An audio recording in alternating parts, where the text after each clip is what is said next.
Well, here we are, Monday morning, getting ready to kick off an amazing week. And I can't think of a better way to kick off a week than talk about a great new book that is coming out. We're just going to jump right into the show on this beautiful Monday morning. Wherever you are, it is a beautiful morning. Every day that I wake up vertical is another day full of blessings. It's a blank canvas, or if you're in the world of writing, it's a blank page or blank monitor screen just waiting to be created. And it's not necessarily that we have to, shut the book on something that's happening in our life. It's just time to start a new chapter. And literally every week, every month is a new chapter in your story. What kind of story are you writing for your life? Is it a romantic comedy? Is it a thriller? If it's to be, it's up to me. If it's to be, it's up to you. So we want to talk about stories today. That's been a theme the last few weeks as we've talked about just amazing stories of personal victories and triumph and overcoming challenges and just becoming the best version of you. And we want to continue that theme today. So whether you're writing a book or you just want to live a more fulfilled, authentic life, I know you're going to enjoy today's program. Today's program is being brought to you by StreamYard. Put the power of live streaming to work for your business, your brand, or your cause. Go to StreamYardCause.com. That's StreamYardCause.com, and put the power of live streaming. You could be streaming to Facebook, Twitter, LinkedIn, YouTube, just like we are today. We're actually broadcasting to 5 destinations today, live simultaneously, because we're using StreamYardCause.com.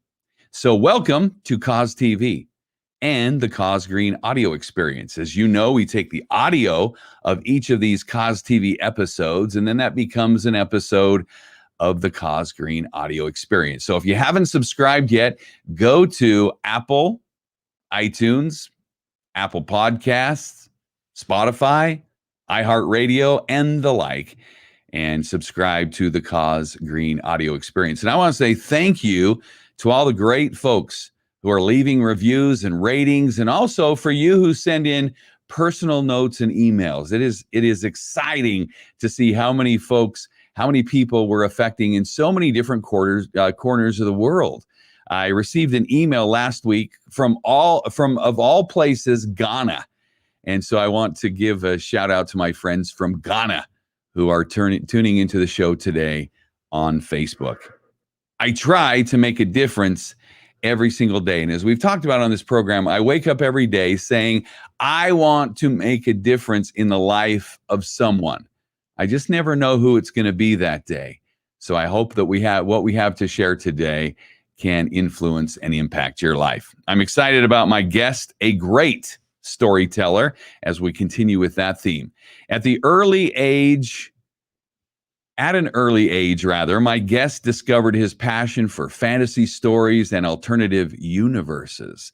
His first book series, The Whispers of the Fallen, has captivated readers around the world, becoming a prominent voice in young adult fantasy. The series spawned 4 books, with releases happening at BookCon in New York City and Books in Miami. The second installment, The Whispers of the Fallen Rebellion, was one of the best-selling titles at BookCon in 2014. My guest is the founder of the Saved by the Page movement. We're going to talk about that today.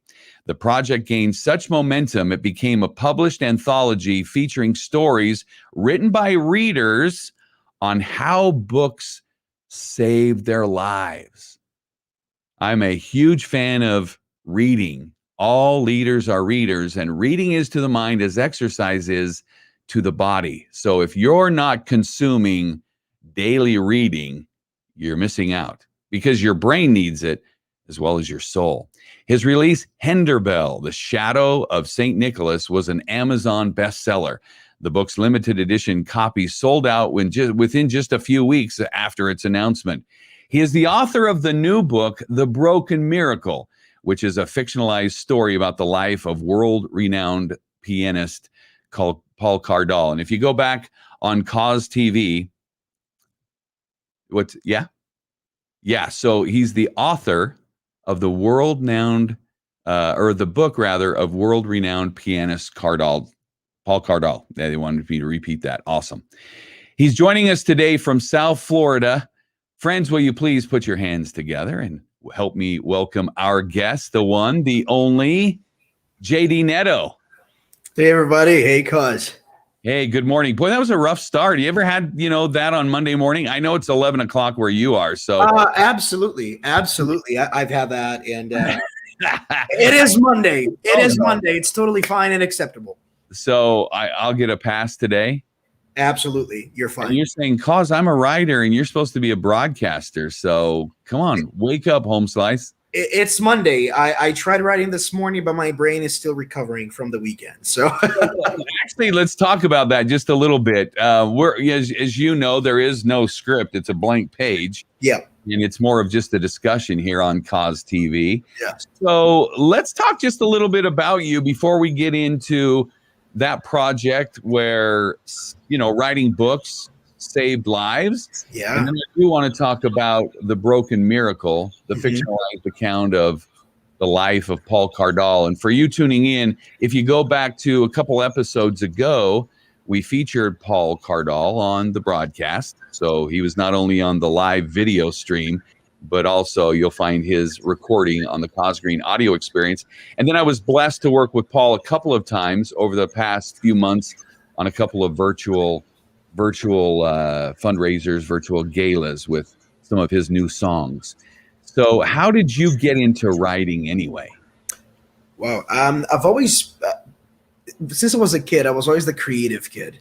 I was the one that was always thinking about other worlds and just creating all these universes, drawing everything that I could. And but it was when I had the idea for my first novel that I really decided that it was something that I wanted to do. So I just remember driving one day and I had the idea, what if a boy found the Diary of Lucifer? And at that time I was consuming a lot of fantasy. And it was an idea that wouldn't really let me go, if that makes sense. I was always thinking about it. I was always working on it. And it just turned into this massive epic novel. So, and that's when I started writing. Yeah. So tell us a little bit more about that, because I'm fascinated. When you said he found the Journal of the Devil, the first thing that popped into my head is C.S. Lewis's book, The Screwtape Tales. So tell us a little bit more about that book. I'm just curious. Give me I think the cover itself can kind of, so pretty much what I did with this book, I created an entire universe. This is actually, I'm also an artist, so I draw all the maps and the characters and everything. But with this book, I wanted it to feel like it was this remote medieval world where you'd have dragons, but you'd also have fallen angels. And I was about 18 when I had the idea for this book. And it was first going to be just a comic book, actually. I was just drawing these characters out until the story became too massive and too intricate. And I decided to turn it into a novel. And 86,000 words later, and here we are. So the book's 86,000 words. Roughly, almost 87,000. How long did it take you to write it? Well, The Whispers of the Fallen was just a hobby at first. I wasn't really writing anything too seriously. So it took me 5-6 years to create this universe.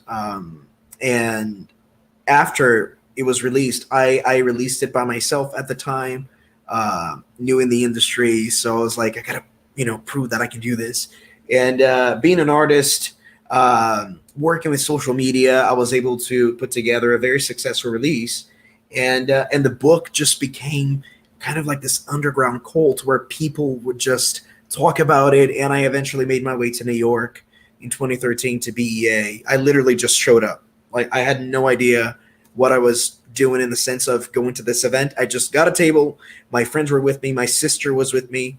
And I just wanted to promote my work. And It was at that event that I actually got picked up by a small publishing house. And then in 2014, I returned to New York to release the second book in the series. And that was when I realized what was really happening with this series, because when I saw my line, I was like, I had never expected something like that. It was amazing. Well, kudos to you and congratulations on the success of that work, which one thing just builds on another. And I have to be candid with you. I've always read nonfiction. Mm-hmm. And so I'm newer, especially to young adult fantasy, and then just reading more about your works and everything. I mean, that's just fascinating to create those characters. And as you said, that universe where this story exists. I also know that we talk a lot about you writing based on history or historical facts, but then you take some creative license. Is there any of that in that first work, or is it just totally fantasy? I mean, obviously, when I thought about the antagonist for The Whispers of the Fallen, and I thought about Lucifer, it's my own take on the character, because there's so many versions and stories surrounding the fallen star, or there's so many different names. And I read a few books on demonology, angelology. I read the book of Enoch, and did my research on what was out there. But eventually, it's my take on all these characters. But most of it, when it comes to the world, I drew from Greek mythology. I love Greek mythology. I love history in general. So there are definitely elements there, but the journey that the characters take, that's completely my own. Very good. Let's talk about Saved by the Page. What's that movement all about? So after I released the fourth book in the Whispers of the Fallen series, and I got to do so many signings and events, I just would always hear about these incredible stories from readers and how books would save their lives. Not only my books, but books in general. And I decided to start a movement online where people could share stories on how books saved their lives. And the name Saved by the Page came to my mind. And the tagline, "We're all misfits saved by the page." We're shaped by stories. Stories move us. They change us. So the website was up in 2018, and hundreds of stories just poured in. And I'm talking about amazing, courageous, bold tales on how books were saving people. And honestly, I said, with the platform that I was given, I really want to give these stories a voice. Unfortunately, we can't publish all of them, but I picked 44 because one of them is my own, and turned them into an anthology. And yeah, it's an incredible project. And this year we're working on a little something for Saved by the Page. I can't really talk about it yet, but there's going to be something in that. Ooh, nice tease. Nice tease. Environment. Well done. You got to have the tease. Absolutely. Is there my followers know I tease them a lot, so that's my thing. That's awesome. Is there a story that you can tell us about that you can highlight from that anthology that just really kicked your butt or touched your heart that you can share with us today? I have to say, all of them are incredible, but there's one called Broken Shards. It's the first story, and I actually met this person who became a friend at a pre-screening. Because of Saved by the Page, I started getting invitations to promote movies being adapted from novels. So I would do pre-screenings in the area, would host these events, and I was at this event, and a reader came up and wanted to meet me in person. I said, of course, by all means. And just her story and how she poured her soul out. And that was actually the confirmation I needed for this project. And it became the first story in the anthology, and it's one of my favorites. They're all very special, but that one has there's so much power behind it. How did a book or reading change her life? or save her life? I'm going to say that this person was in a situation and books enlightened her on how to change that situation around and inspired her to seek the strength she already had within herself.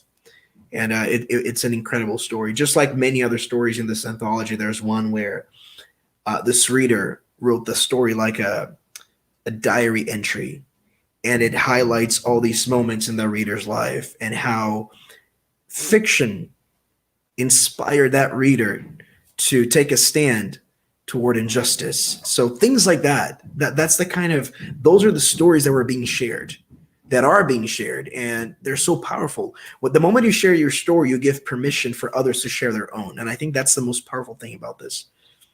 That's well said. When you share your story, it gives others permission to share theirs. That's profound. That's powerful. Yeah, you create a safe environment, and that's one of the things why I've always loved books and movies and music and art. It gives a space, it creates a safe environment for people to have these complicated discussions that lead to growth and, people chiseling people. I guess that's the best way to put it. So that's well said as well. I think in this age of the pandemic, I hear a lot of people talk about, binging on The Crown or, Tiger King or some Netflix series. I have not heard as many people talk about a great book they've read. And I think that's just a shame. I'm hearing less and less about someone's favorite book and more about their favorite binge show. How powerful is reading to the mind? And as an author, how powerful is just the power of whether someone's story ever gets published, but just the power of writing those things down, whether you call it journaling or just writing and getting in your thoughts. And then just the power of reading, the power of books. I'm the kind of guy, I've got my Kindle, but to me, it's not the same thing. I'm involved with Audible as a voice for Audible. Yep. So I read books that way 5 or 6 times before I voice it. But I'm a voracious reader. And if I listen to an audiobook on Audible or I hear about a book, you can tell over here, I buy the books. There's nothing to me that replaces just that tangible feel of turning the page and the feel of that paper. Being able to, dog ear a page or write in the book and make a little note. Yeah, no, I love that. So reading to me is literally a pathway that allows people to look at life through someone else's point of view. And that's why I've always loved storytelling. And in an age where we are tempted to be so focused on ourselves all the time, with iPhones, iMessages, reading allows us to look at the world with different eyes, and just art in general. But with books, you're spending hours inside someone else's mind. For example, you can read Henderbell or Save by the Page or all these books in a few hours, but literally you're taking someone's work that they've spent years pouring their heart and soul into, and you can consume that in a few hours, and that's powerful. And nothing, to me, we are built by stories. We are storytellers by nature. We all need to share stories, whether it's through writing, reading, or movies, or business. Anything. We are wired that way. The thing is, when we're willing to look at stories as a pathway that will allow us to see the world differently, then it becomes life-changing. So, well, let's shift a little bit and talk about your new release, The Broken Miracle, which is kind of a companion piece to Paul Cardall's new album, The Broken Miracle. And as we mentioned, if you've just joined the program, we are talking to J.D. Netto, author of The Broken Miracle, brand new release. And a few weeks ago, if you go back and look on cause.tv, where all these interviews, there it is. I didn't even have to go to the graphic. I'm prepared. Right on cue. Right on cue. We had Paul Cardall on the program a few weeks ago. So go back and check out that interview on cause.tv. Also download it on the Cause Green audio experience. So to me, a book like this has so many tentacles, and especially where you take real factual historical events and then build some fiction around it. Let's go back to when you first even met Paul Cardall or heard of his story about just his survival as a young child, his heart transplant when he was 36, 37. Where did this all start? So I discovered Paul's music in 2010. I was in Seattle, and I played the keyboard. So I love classical music soundtracks, and I just remember being in the hotel room and the song "Redeemer" came on, and the moment the introduction of the song played out, I went on Google and I'm like, "Who is this Paul Cardall?" And then I read about his journey at the with everything that he went through and how he still managed to build this incredible music career.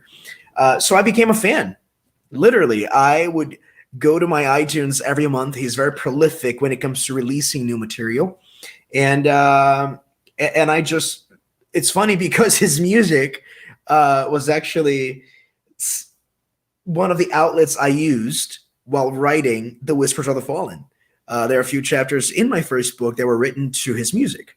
So when we met in New York, in the beginning of 2019, to talk about The Broken Miracle, and there was no title. That was the day that I was like, this has to be called The Broken Miracle. And to discuss how it would be and the vision behind the project.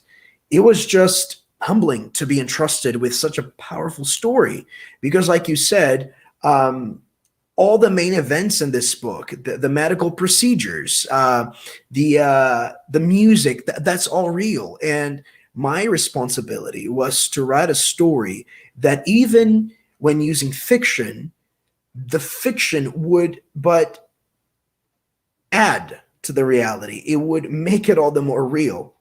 And to see the way readers are receiving this book, whether they are acquainted with Paul's story or they're just reading the novel and discovering this new world right now, it's been incredible because that was the whole point of the fiction. It was literally to just make reality more interesting and easier to understand because it is a novel. If I were to describe all these events exactly how they happen, we would be here for, the book would be, I don't know, like 5,000 pages. But yeah. And so for our readers and listeners and audience out there, those who maybe haven't gone back and watched the interview or listened to the interview with Paul Cardall, tee up the historical part of that just to give them a little bit of background around the story. And then if you would, I'm fascinated by this because I'm in the process of writing my story, as you know, and you can also give me a little advice that done is better than perfect. Yeah. And so every time I think I'm close, and I thought I was close last year for my birthday, really, like seriously, this close. And then I got a new writing coach that blew it up. And I was like, oh, that's what it's supposed to be. And then even just in the last 6 months, I've had some new thoughts. And I'm like, I just need to bring this one to conclusion because I can write many books. I don't need to get just the one perfect. But tell us a little bit more about Paul's story. Give us some historical background. Yeah. So with Paul, he was born with half a heart. Chapter 1 is called A Blue Baby, and that's real. He was a blue baby and born with half a heart. And that in itself is already such an intriguing thought. And the journey that he goes through while living with half a heart, believing that he can have a life build a family, while building an incredible music career as a pianist. So that's a little bit of background on Paul, and this story follows this character and how the character navigates through this impossible. And when it comes to writing something like this, you really have to outline. You select, and this also applies to you who's writing your story. You outline, you select all the events from beginning, middle, and end, all 4 acts of the book, and that map, the roadmap for the story, will allow you to create a plot that's more driven and more complete and more daring, even. So that's definitely something that I recommend, and something I did with this book. It was hard, but at the end of the day, it's the journey of the character. It's that main character, the main voice in the novel. The character, that's the one that matters. So you always got to keep that in mind. And do you subscribe to the hero's journey type model? Tell us more about the 4 acts like you're talking about. I do. Out there. I do. But like Act 1 introduces obviously the world, and these characters are getting to meet them. And Act 2, these characters come together and you begin to see pieces of the puzzle being put together. But midpoint going toward Act 3, that's when hell breaks loose, or the main conflict comes to fruition, and you have worlds colliding, you have different opinions, but that's when in Act 3 you begin to figure out how you're going to move to Act 4 and bring their arcs to a close. So I resort to that model, and I found that it helps when it comes to creating relatable characters. And in The Broken Miracle, even though these characters are fictional, inspired by Paul's journey, there still had to be that element of connection for the reader to even care about characters, whether it's fantasy or nonfiction or a fictional biography. That element has to be there. That's true. You have to care about the characters, whether you love them or hate them, or you're not going to be engaged. Absolutely. So this is a 2-part book. What does that really mean? So book 1, we have life before transplant. I mean, Paul's still alive. So we know that will eventually happen. But book 2 is the aftermath of having a new heart. And there are many things that we don't really think about. I didn't think about until I got to live in this universe for almost 2 years. And it sheds light on a lot of things, not only living with half a heart, but mental health and coming to terms with your truth and understanding that your truth is as important as someone else's truth. That's one thing that we have to understand. Sometimes we let everybody speak their truth around us, but we don't share ours because we think it's not worth as much, or it's not as important. And book 2 definitely sets the stage for that. Owning your truth. There's a quote in book 1, and it permeates throughout book 2. It says, "Own your story. The day you do, no one will ever be able to steal it from you." And that's something that resonated with me first as the writer.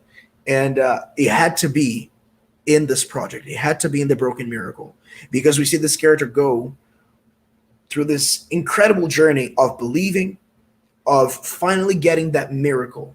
But the miracle was not what he expected. Hence the title, The Broken Miracle. So define for us what you mean by your truth. We are a collection of experiences. We are a collection of moments. Right now, we are. I love to say that we are books, and we are going to be shelved in the vast library of this universe. And somebody one day will read our book, will look at our story, and will be inspired by our lives. When I say our truth, I mean our journey of discovery, our journey of coming to terms with mistakes and rewards, and not punishing ourselves for the mistakes or for the things that we believed at one point, but actually growing from that, being grateful for that. But it's also about understanding that if someone else has an opinion, that is important, but you also have to understand that your opinion matters just as much. I'm not saying that that's an excuse for you to go head to head with that person, but it's to understand how important you are and how important your journey and experience is. I think that's a powerful concept right now, just because, whether it's because of social media, the proliferation of the fragmentation of the media, we see it every day. Cancel culture, sit down, shut up. Yeah. Your opinion doesn't matter. You need to tolerate my perspective, my point of view, but I don't want to hear yours. Yeah. Yeah. I mean, and that's detrimental. I'm sorry? How is that detrimental to what we're doing if I'm supposed to be empathic about your story, but I can't have the same conviction in sharing my story? What's going on with us if we don't do that, if we don't live our own truth? I mean, we have to understand something. Someone's opinion is a reflection of who they are. The thing is, when we hear an opinion that is different from my own, we immediately think that that opinion is simply attacking mine. But no, that's a reflection of that person. And if your opinion is different, inspire them with something different. Don't use the same weapon. That, at least that's how I live my life. I respect everybody. Absolutely. But do not be mistaken. I will use my platform to inspire you to think differently. I'm not trying to convince you, but I'll definitely plant a seed that will make you think. That's definitely something I do. My voice, my story is significant, and I should not hide that story. Absolutely. Just because it might offend one, it could inspire many. Yeah, and I grew up in a Christian home. That's my background. And there was a point in my life that I had to come to terms that the package of Christianity wasn't for me, not the product. And I had to come to terms with that message and what that really meant. And having grown up in that circle, I had to be bold enough to say, listen, I get that you preach your truth the way you do it, but that does not make my truth less important.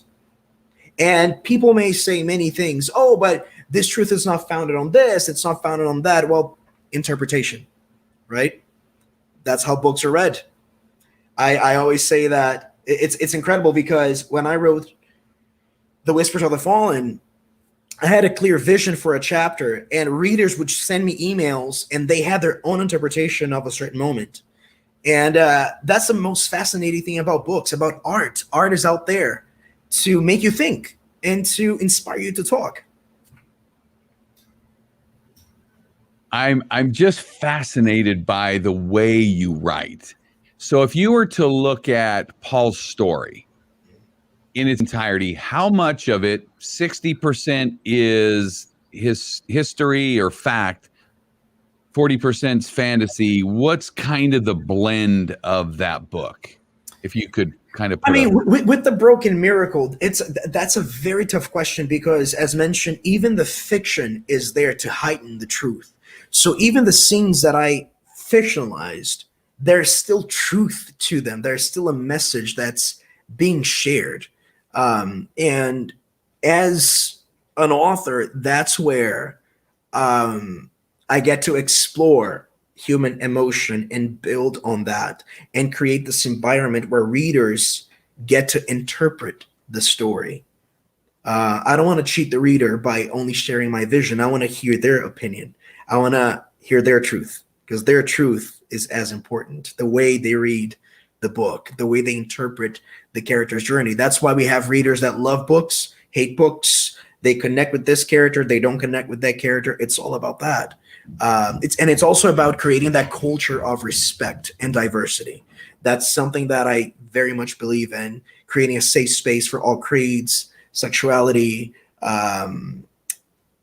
different backstories. I was born in Brazil, so I am very familiar with a different culture, a different point of view, and I hope my work creates a safe environment for diversity and people of different backgrounds and creeds and sexualities. And yeah.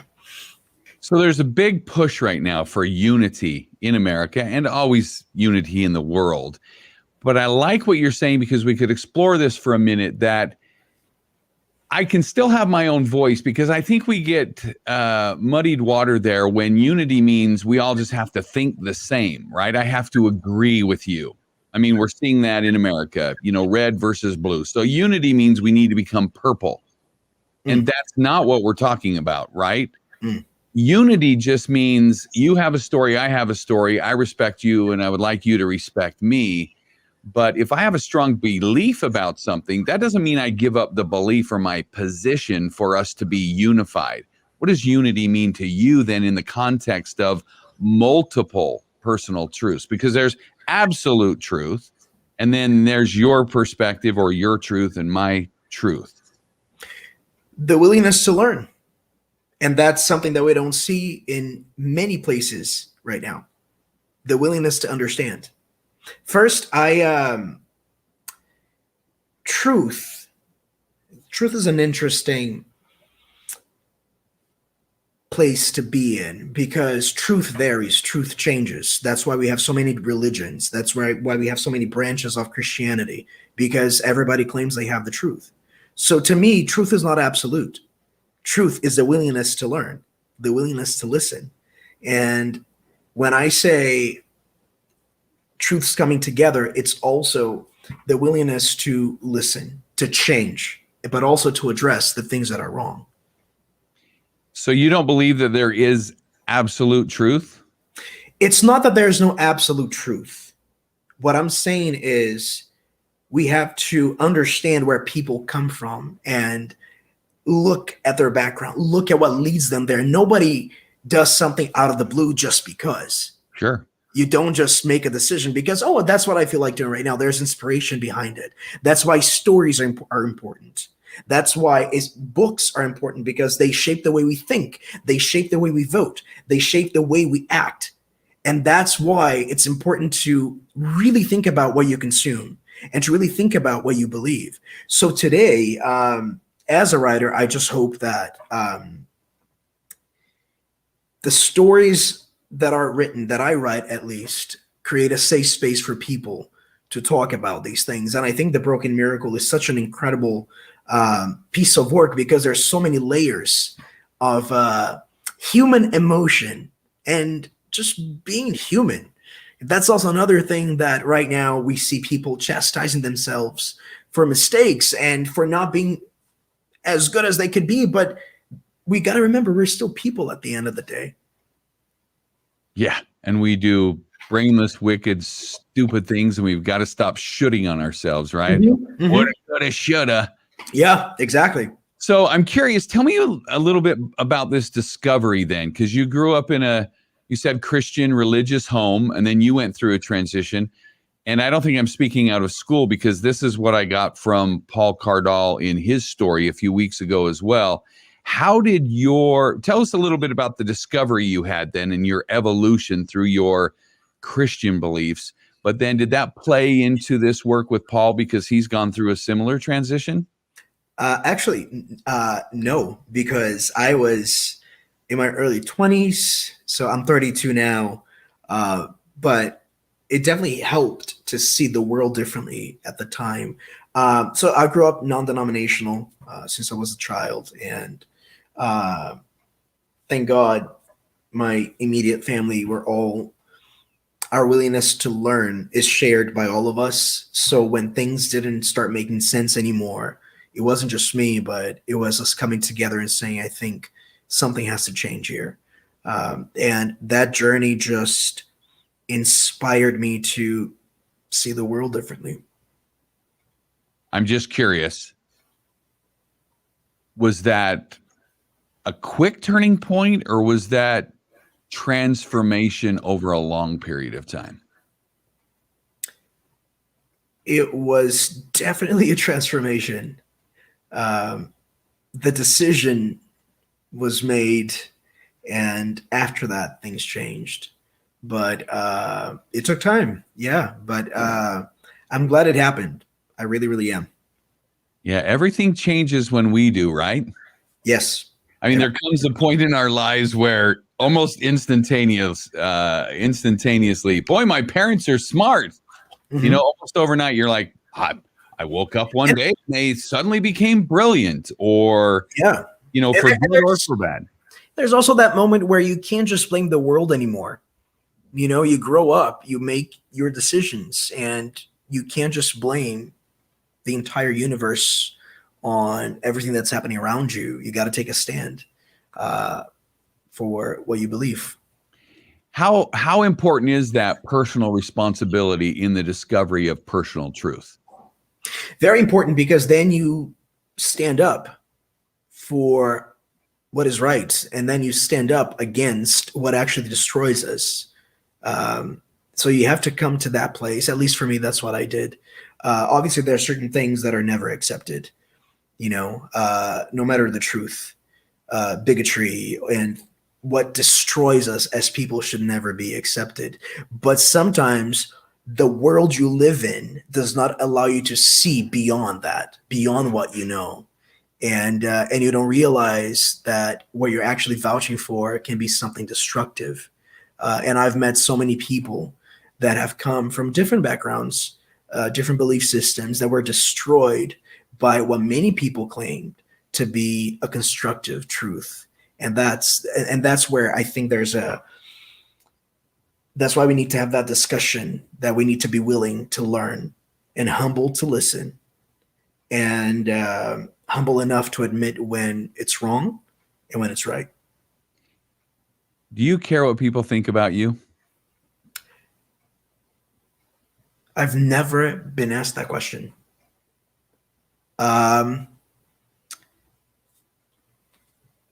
To be honest, I mean, I just hope I inspire them. No? Yes? I'm just curious because you have this sense of confidence that not everybody possesses, right? I had a coaching conversation with someone last week, actually two people. It was just amazing. They were back to back, one on Tuesday and, well, actually both on Tuesday, within a couple of hours of each other. And they weren't willing to make certain decisions in their life because they felt like they would be cut off. And it was interesting. They would be literally cut off from an inheritance or a lot of money. Therefore, I'm not going to speak my truth. I'm not going to stand up for my truth because of the consequences of that. And they both admitted they're pleasers. I'm just curious, in your experience, and this is a little bit more about JD than any one particular book, but I get a sense that you have figured out what your truth is, and you're willing to stand by it and be courageous in that truth. It doesn't sound like you're a pleaser to me. No, but I'm also humble enough to know that I have much to learn. And I'm also wise enough, I think, to I've come to a point where, and I think this is also why I love writing and art. I can look at the situation from both ends and analyze things before. That's me. I'm very analytical. But I have grown more confident throughout the years. It wasn't always like this, because there was still that stigma behind, in my mind, like, oh, this is not how this person sees this. This is not how that person sees it. And it takes courage to live your truth. I heard someone say, people want to live out the life that they've always dreamt of, but they don't think about the cost of doing something like that. But I mean, to answer your question, I'm just humble to learn. That's, at the end of the day, that's what it is. Humble to listen. And as someone who has met so many people from so many different backgrounds, I can safely say that I lean more toward the things that unite us, rather than what divide us, regardless of the label they have, regardless of the religious label they have, or whichever other. To me, humanity peace, love, unity, equality, diversity. Thoreau once said that most people lead lives of quiet desperation, and I really do believe that. The older I get, I'm not twice your age yet, but I definitely have a few more years of experience in the game or university of life than, say, you do. And I think what you're saying is a very important concept for all of us to learn from today, is that we are kind of the sum product of all the people that we've met. And I know a lot of people have very closed circles, and we become, more like the 5 or 7 people that we surround ourselves with. But I think it's important to have many perspectives like you're talking about. I'm very curious, student of life, and I've experienced a lot of different people. And I think that really has been the key for me, is to realize that, of the tens of thousands of people that I've met, there's literally then tens of thousands of different stories, of points of view, of different experiences. And I can learn something from each and every one of those people. And to your point, that's where our evolution, I mean, some people say, well, that person flip-flopped in their beliefs or their position. Actually, they just got new experiences that changed that point of view or that perspective. Yeah. And what you're saying here is we do become the sum total, and we probably should widen our horizons and learn from more people. And I think during the pandemic, this is what I'm experiencing, is people are becoming more isolated, and so their worlds are getting smaller and smaller and smaller, and they're having less influence from a greater number of people. Is there a way to combat this isolation and this world getting smaller to people? A reader lives 1,000 lives because of the books they read. I will leave it like that. The more you read, the more you know. And obviously there are some things that this is the thing. To me, some things are unshakable, regardless of the journey you go through. The respect for people, the respect for diversity, the respect for equality, all those things, to me, unshakable. Your truth, your journey can lead you down a path of enlightenment or whatever you want to call it. But those foundations can never be shaken. That's something that is innegotiable. But you only come to that realization when you're willing to live 1,000 lives, when you're willing to put yourself out there. And I think with the pandemic, at least from what I've seen in my social media, perhaps because I'm geared more toward readers, that's the majority of my followers, I've actually seen a huge increase in consumption of stories. Good. And consumption of different media that actually make us and inspire us to stand up for issues that matter, that are so relevant. And to me, it's this age of discovery where we have the entire world in our hands, but we also see so many people with the lack of interest to learn from that. And we see history repeating itself in so many ways because people were not willing to learn. So to me, it's what I said, you live 1,000 lives when you read a book. I mean, it helps you set that foundation, make it stronger and sturdier. Yeah. Were you a reader as a younger man? Yeah, a reader, writer, draw. I would draw everything, music. I've always consumed art, and always in different mediums, different ways. But yeah. Because when I was younger, I was not a voracious reader because I was forced to read. I had to read a book for that senior project, and that book was chosen for me. And it wasn't until later in life that I discovered for myself my own curiosity about the world around me. And that's when I became a reader, because I wasn't being forced to read. And I look back, and this is not that I'm shooting on myself, but I just realized that power of reading to your children when they're young and giving them an appreciation of books and reading is so paramount, especially when the cement is wet, so to speak, 0 to 6. Absolutely. I would just encourage all parents out there, regardless of how old you are and your children are, how old they are, Let them see you read. Read to children when they're younger. Help them get a healthy appreciation for story, for others' point of view, others' perspective, because that's how we're going to change the world. Not that, like you said, we're not convincing others, because a man convinced against his will is of the same opinion still, but we can share perspective and help shape others' world around them, and hopefully Absolutely. inspire them to live their truth and a greater life, because it is possible. No matter where you are today, whoever might be watching or listening to this program, there is a better life Yeah, for you. absolutely. And the And thing it's is, exposing yourself to those points of view. yeah, and you were talking, as you share this, I'm just thinking about when we're discussing absolute truth. I think it's so funny because as you were sharing this, I actually was thinking that absolute truth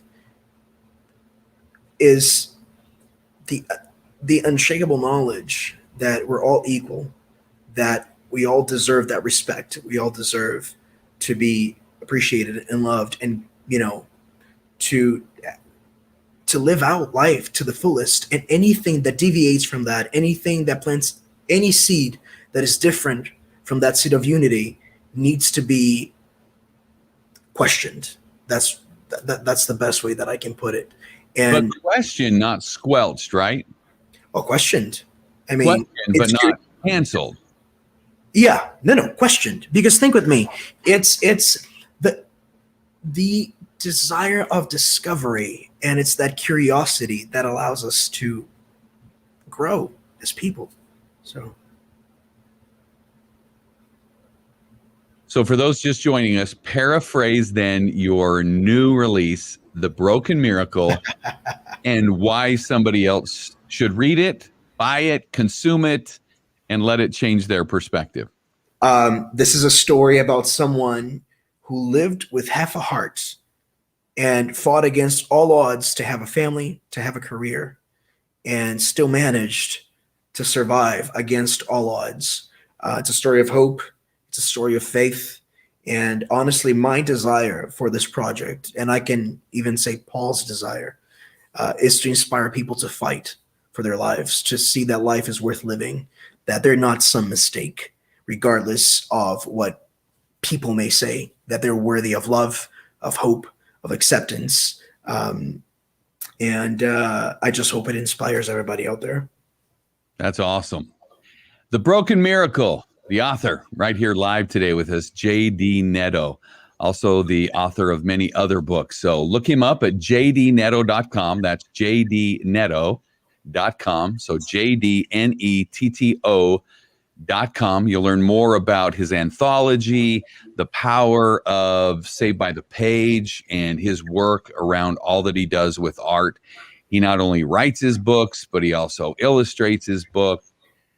Just a great artist in so many ways. And that's why I love what you're doing here. You're teaming up with, in my estimation, one of the great artists in the world of music, because of what you said in the beginning, because of his proliferation of work. I mean, look at all the albums. He's not a one-hit wonder. He's not a one-album wonder. No, absolutely not. 21 albums now. And just, it's not like each album has 4 songs either. They're deep. And the compilation CD, or the companion CD of music that goes with the book, The Broken Miracle, of that same title, The Broken Miracle, is absolutely just freaking amazing. Yes. I just love the diversity from the way it opens with the story of, that one's not with lyrics, but then when it goes into David Archuleta's song, My Heart Beats for You, I mean, just the range of that album is just and the one thing that I even told Paul, the artists involved come from so many different places and backgrounds, and they're coming together to share this story, to tell a story, and that's so powerful. And every song, literally, even the instrumental pieces that tap into the emotion behind the chapters of the book, they just communicate that so well. It's such a beautiful project, honestly. Well, you're right. Just so much diversity between Thompson Square and Ty Herndon and David Archuleta and David. I mean, rather, Paul. They just all have their unique stories. So Yes. obviously, I'm a fan, folks. So please download or buy. Nobody buys CDs anymore, but Stream it. Paul Cardall has over 2.3 billion streams to his work. That's just phenomenal. But get the album, The Broken Miracle, and get the book, The Broken Miracle, available on Amazon. And I was going to say where your favorite books are sold near you. Not a lot of bookstores left. So find a book, though. And if you can support please do so. A lot of indie bookstores thrived. And we're seeing that, at least with the consumption of books, even in the pandemic, people want to touch the book. They want to read it. They want to see it. So it's, but yes, wherever books are sold, wherever you buy your books, but support books are sold. What a great line, right? Support a local indie bookstore. And yeah. No, I'm a big fan of that. I had this conversation with a couple of brick and mortar stores here in the Salt Lake City area. I could have purchased stuff. I just built an in-home studio, actually 2 of them recently for clients, and everywhere possible, as I would make my list of things that needed to go into that, I made sure that we bought it from local brick and mortar. And I think we were able to do that in like 97% of cases. And dang it, there's always that one patch cord, or there's that one thing that you're like, I got to go to Amazon.com because I know, what, it's going to be here by tomorrow morning. We're so spoiled. But yes, support your local bookstores. Yes. There's really only one big one left, so it is your indie bookstore. Yes. And there's not a lot of margin in books. So support your local brick and mortar bookstore. It's so easy to go to your app and do it, but get in your car, go for the drive, because to your point, JD, there is nothing like picking up a book and turning the page. It's different than swiping your Kindle. Turn the page. Absolutely. That's the tactile part of that. It's touch the page, turn the page. Yes, absolutely. Absolutely. But yes, support your favorite artists. Yes, of course. Of course. And I hope today you've been exposed to JD Netto, his work. He's inspired you to check out his previous works, but also we're here today to promote The Broken Miracle. I'm a big fan of Paul Cardall and his prolific works. I'm a fan of JD Netto and what he's doing here. So part 1 is out. Yes. When do we expect part 2? Not that we can look too far ahead, but just to remind people, it's a 2-part. Yes. Prior to the transplant and then post-transplant. It's happening. Timetable? Yes, it's happening this year. Stay tuned. Stay tuned. Man, you are the ultimate teaser. Yes. So not only does he write fantasy, he also writes a little bit of marketing copy. He's like, absolutely. Coming up later. It comes from, I own a marketing agency. It comes from that. Well, there you are. Sometime we'll have to come back and revisit that. Absolutely. JD Netto, thank you so much for your time. Again, his website is jdnetto.com, jdnetto.com. And the book is The Broken Miracle. Please pick up your copy where possible. Yes. At the local brick and mortar near you. Yes. JD, thanks for your time today. We appreciate you being on Cause TV. Thank you for having me. Green Audio Experience. It's been a pleasure. Thank you. Have a great day. You too. So my suggestion to you after listening to this amazing interview is find your truth. And I do believe that there is some absolute truth. We've talked about this on the program before, that absolute truth is just universal law, like the law of gravity. You could choose someday to not believe in the law of gravity. You don't agree with the law of gravity, the way it works, but that doesn't change the fact that, you know what? The whole earth sucks. And when you take a step, it brings you back down to the ground. That's a universal truth. But we also have to be aware that each one of us does have a personal truth based on our own experiences and our own perspective.